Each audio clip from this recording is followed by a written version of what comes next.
Gandeng komunitas motor di Kota Ambon, Universitas Terbuka beri bantuan sembako untuk anak-anak panti asuhan. Universitas Terbuka Ambon menggandeng ratusan anggota komunitas motor menggelar aksi berbagi kepada anak-anak panti asuhan, yakni Panti Asuhan Santa Maria dan Panti Asuhan Yayasan Melati Al-Khairat Ambon. Aksi berbagi kasih itu merupakan salah satu dari serangkaian kegiatan Right for Human Race 2023. Pemberian bantuan secara simbolis berlangsung di Panti Asuhan Santa Maria yang berlokasi di Ahuru, Kecamatan Sirimau, Kota Ambon pada Sabtu 23 Desember 2023. Direktur Universitas Terbuka Ambon, Yuli Tirtariandi El Ansori, dalam kesempatan itu mengaku bahwa kunjungan ini merupakan kedua kalinya.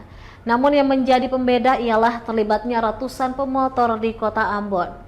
Hal ini secara gamblang menunjukkan bahwa komunitas motor memiliki kepedulian sosial kemanusiaan yang tinggi.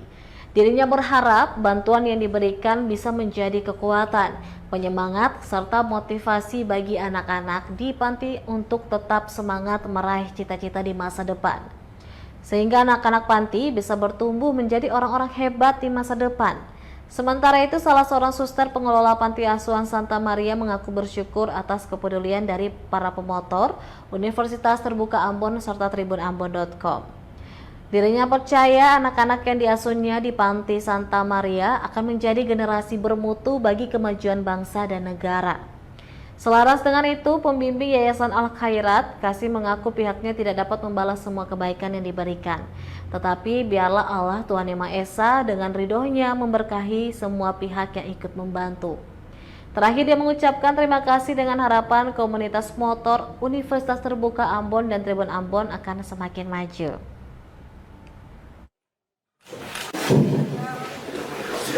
Nanti rekan-rekan satu dari salam satu aspal.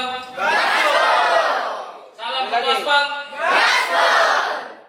Download Tribun X sekarang, menghadirkan lokal menjadi Indonesia.